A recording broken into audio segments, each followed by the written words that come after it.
Se on toi diisseli nykyään noin vitun halpaa.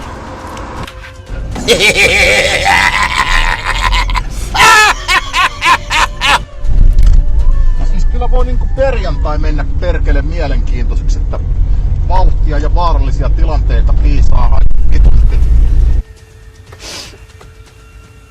Kuis dyykkaa? Ei naurata.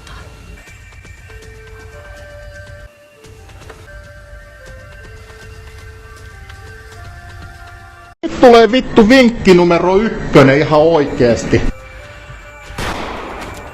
Apua, apua, apua, sairaala, sairaala, ambulanssi, nyt mä vuodon kuivaks, apua, apua, apua, ai ai kun sattuu! Näihin kuviin, näihin tunnelmiin täältä.